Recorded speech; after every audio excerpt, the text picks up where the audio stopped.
Well, good morning, everyone. I'm Don Zavis, co-founder of the Tucson Paranormal Society. Want to welcome you to today's show. And as always, we've got just an amazing guest. Interestingly enough, this is the first time we've ever handled this topic in all the shows that we've done. So I'd like you to welcome along with me Linda John. She is the founder of Journey to Healing. She has, for more than 30 years, worked with more than 15,000 individual healing sessions for people and animals are today's going to be the discussion. She's been featured in magazines, newspapers, television, radio. She teaches, she speaks, she consults. And today she was kind enough to be our guest. So, Linda, how are you this fine Monday morning? Thank you. I'm wonderful, and thank you for inviting me. And I really appreciate all your listeners allowing me in their sacred space this morning as well. Oh no, we should be thanking you, and it's interesting because in animal communication, and it's really funny because as we I was preparing for the show, we've never ever handled this as a topic. However, we've literally talked about it dozens of times, and people will come to our events and they'll go to our emails and they'll respond to our social media posts and they'll talk about that they have a connection with their dog or their cat or think it might have been a loved one in past life. So as we kind of open up this Pandora's box of animal communication, Linda, how would you have us start properly? Well, first of all, I'd just like to remind everyone that we all have this. It's a natural ability. It's part of our birthright to be connected with everything. And the learning part, because we've went through areas of separation in our collective consciousness and we've disconnected from nature and from animals and from even the universe, we have to come back to remembering. And often it's a training to remind ourselves how to listen, how to be in an open space of receptivity in order to understand or feel the information. The the dictionary describes telepathy as a connection from one mind to the other, regardless of time or space. And so we can communicate with animals all around the world because it's a connection, it's an intention, it's a hookup to connect my energy field or your energy field with that animal. And then we perceive information. The newer definition of telepathic information is really based on frequency. And there's that saying that says if you want to understand the universe, think in frequency and energy. And when we can match the frequency of the animal or the plant or the star beings or whoever and whatever, the stones, everything has a frequency. And when we match it, we can understand it.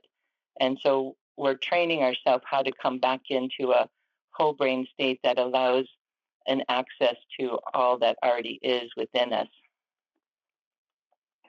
That was probably the best explanation I think I've ever heard for that. And it's interesting because obviously having come from animals, at some point in time, you're right. We kind of broke off in our own direction, and maybe the connection that we had with other animals at the time got severed, or maybe downplayed a little bit. So you talked about telepathy, and I've always thought of telepathy as the ability to kind of connect with someone's mind. But you're saying that it's certainly animals are part of it, but it's very much even broader than that. Would that would if I want to make sure I'm not putting words in your mouth. Yes, no, absolutely. One of the things that I share in the animal communication classes that I teach is that once we develop our pathway, because we all have basically like soul contracts on how we will use the clairvoyant, clair audio, clair sentient gifts. And in my animal communication class, we do a little a questionnaire type of thing based on numerology to find out what your three superpowers are that your soul incarnated in that wants to use and embrace and develop in this lifetime. So once we come into alignment with those parts of ourself and giving permission to them to exist. See, this is one of the challenges that we're bumping up against. Animal communication is often more of an unlearning than a learning because we've been conditioned, especially in the Western societies, to be left side thinking, which is facts, figures, logic, analytical, connect the dots. And there's no room for the expansion of the unlimited possibilities that can come through when we connect with the animal. Interesting. So, and I've always believed that too. I believe that everyone has a certain amount of capacity. Maybe they don't believe it or they don't try to exercise it. But you did mention something I've never heard before. Is you mentioned three superpowers? Is that of your soul? Is that of your consciousness, or is it every person is different superpowers? Or can you elaborate on that just a little bit? Because that really caught my because I've never heard that before. Yeah. One time I was cleaning my office and I ran across a, book that I had done on numerology, and that was probably, I think it was based on prosperity. And in there, I realized that there's three charts or three paths that most everybody follows in numerology. One is your life path. So you can add up the dates and your full month, date, and year and get a life path number. Then I realized that we could take the name, your birth name that was given to you at birth, because that is part of the contract, and find out your soul or your heart's desire as well as your destiny. And so these three pathways offer like one and two is claircognizance, which is just a knowing.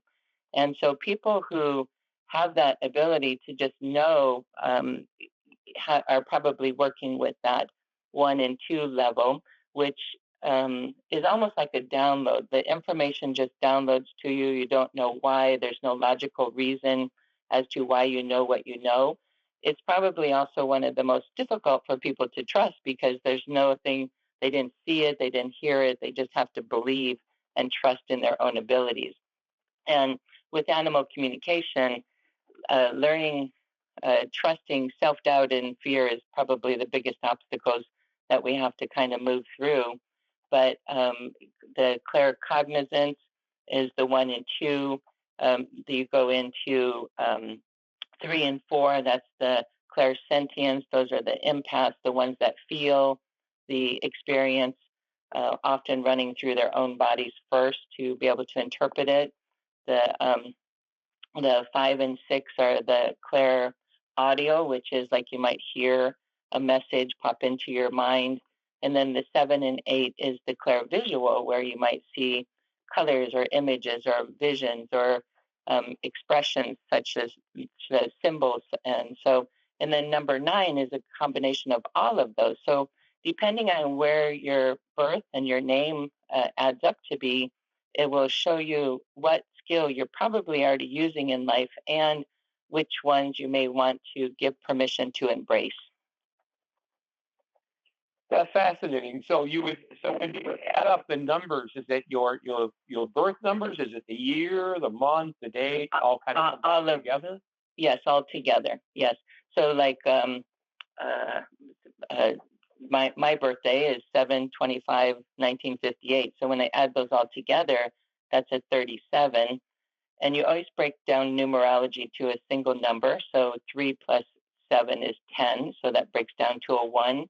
So claircognizance was part of my um, life path.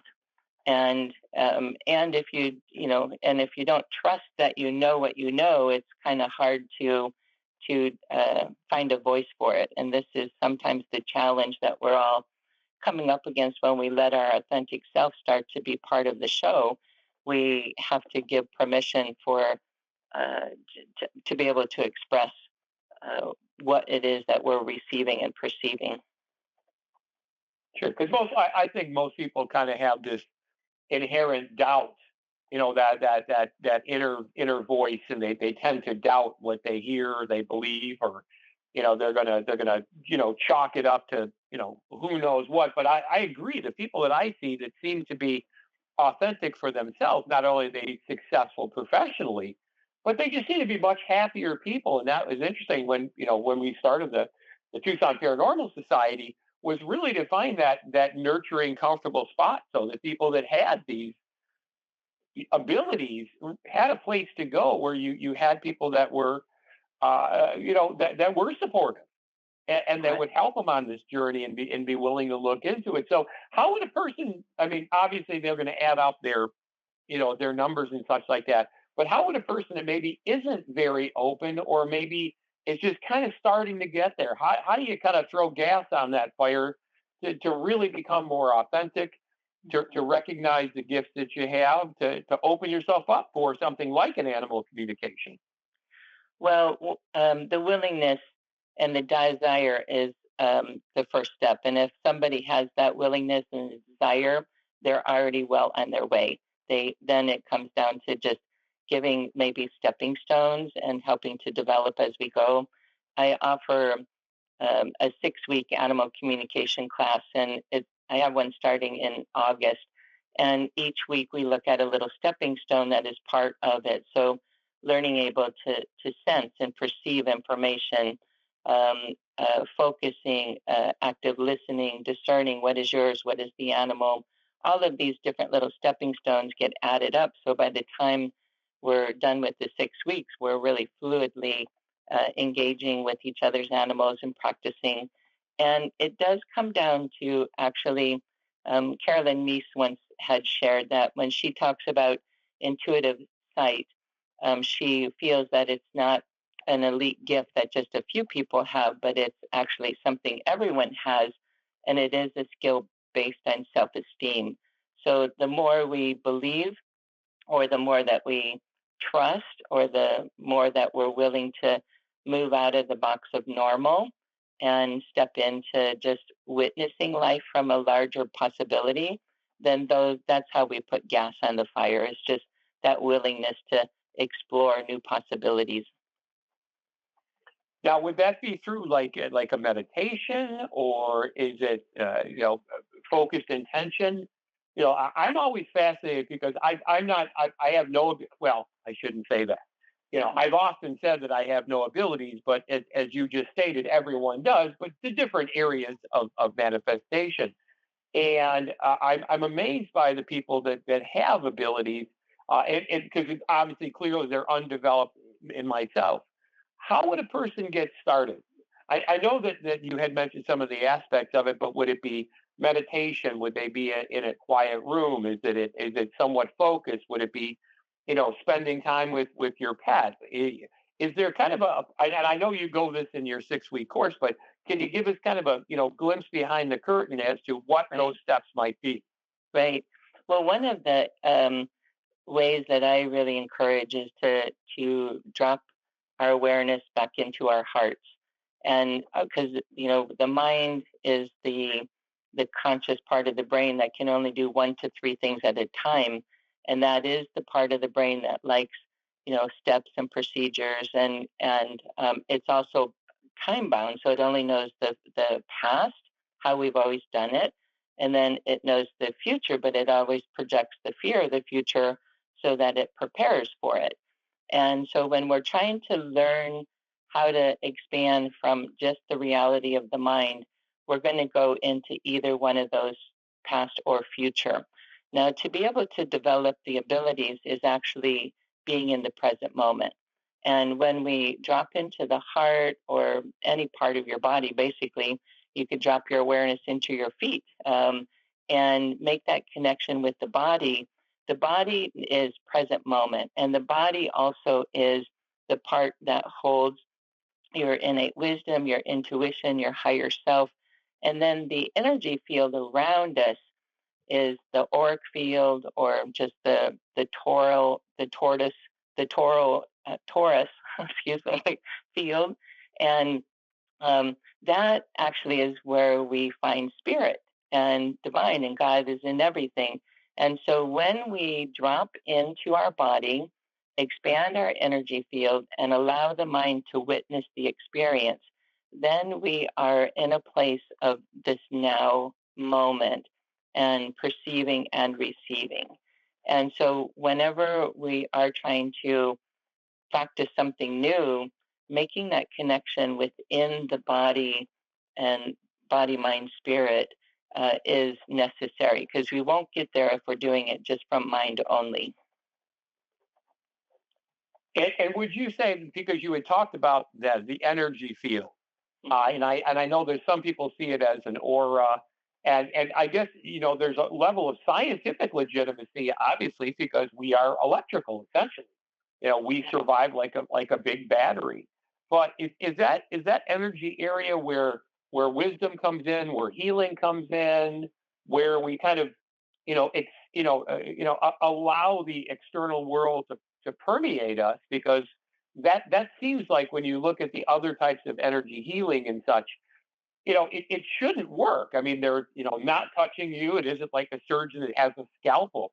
But these energies can be, I believe, manipulated, certainly can be focused. But would that energy field that surrounds us be the mechanism by how the healing and wisdom and communication be done in a lot of cases? It certainly can be a foundation. Um, if you look at the quantum concept of things, they talk about 99.99% of everything is empty space or frequency.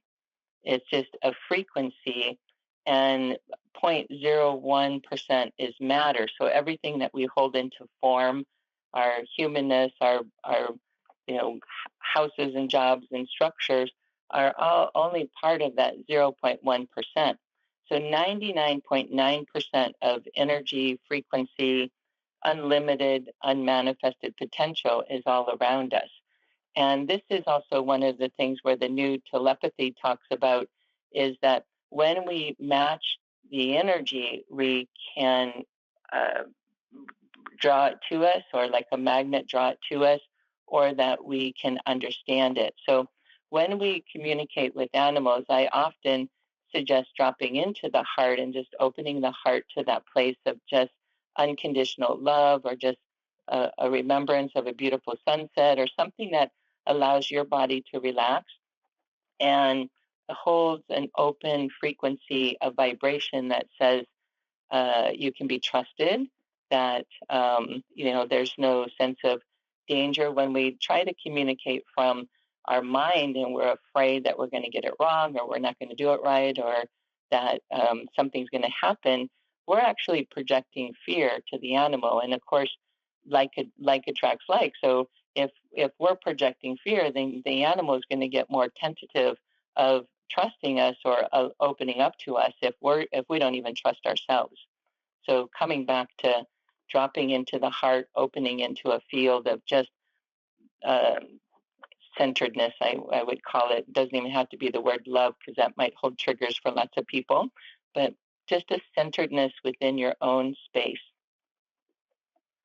Now, So, I was going to mention, because it's interesting, and I'm sure our listeners have had their personal experience. My daughter, when we lived back in Michigan, had horses, and her horse was a show horse, but I was always uncomfortable around horses, and the horse could sense that.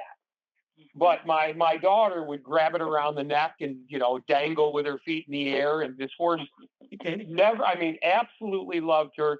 Felt no sense of apprehension at all. But when the horse would get by me, just because I was worried about the horse hurting her, or it was so big hurting me, or getting kicked or something like that, you could almost physically see the horse sense up. Now, I never said anything, never did anything, never abused it, never touched it in a negative way, nothing like that. But it was that sensation that, again, the unspoken word. And I think all of our listeners have had it, whether it's an aggressive dog, or a pet or an animal, something they see in the wild, that there is this level of communication. And then you hear all of the stories about animals saving people and doing traveling thousands of miles. They've gotten lost on vacation and travel thousands of miles to get home, and that really kind of defies the explanation. There's no scientific logic to it.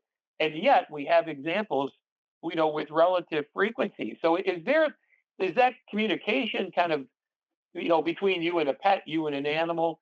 Is that almost like in the subconscious level? It just kind of, you just kind of fall in love together, even though that maybe that's not the word, but you make the connection.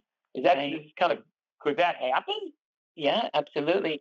When we do work at the subconscious level, the subconscious part of our mind is that which runs the habitual patternings that keeps us doing everything that we're when we're not thinking of it, like breathing and walking and talking. And that subconscious part of the mind can do millions of things at a time. We talked about the conscious mind only being able to do three at a time. So we start to run habitual patternings and you so belief systems about your sense of safety around an animal is just automatically projected from your field because it is a habitual belief and a pattern. So there actually they scientists share that communication is actually 95 to 97% nonverbal. So we're communicating so much with everyone in our worlds, people, animals, nature. 95 to 97% of it is without words. And so our body language, our energy field, that's why the law of attraction, shared long ago that what we put out, we receive. And this is also one of the things with training of animals is often because that mind is habitual, we're often holding the experiences of what we don't want, and we're sending that information to the animal almost as though that's what we're expecting of them. So, an example of that would be you're trying to train the dog to stay off the couch. And when you're home, you're pretty consistent with, the sending him the image of off the couch or where he's supposed to be. But as soon as you get ready to leave, you project a picture that says, I know when I leave, the dog's going to get on the couch. You not only just told them what you're expecting, but you gave them permission. And so a lot of times it is the subconscious or just the thought patterning that is creating our experiences with our animals, and we're not even consciously aware of it. So in the example of the dog on the couch, can you ever influence their thinking? Like, for example, as you were getting ready to leave, you would think, or I guess you could even say it out loud, I know when I leave because you are such a good dog. You're not going to go on the couch. And I can't tell you how much I appreciate that. I mean, would you ever, because I find myself doing exactly what you said, when I leave, this is probably going to happen. And I'm kind of putting it out into the ether that I'm expecting it to happen. So then when it happens, I'm not surprised. But can you also alter that by, especially with your animals, by saying, I know you're such a good dog. I know you're not going to go on the couch. And I really appreciate that. I mean, would that an effort be the solution, kind of? Absolutely. And, one of the things with animal communication is, of course, I get called in for many, many arenas, whether it be health concerns or behaviors or just curious questions or letting somebody know that there's a change or a trip that's going to be happening.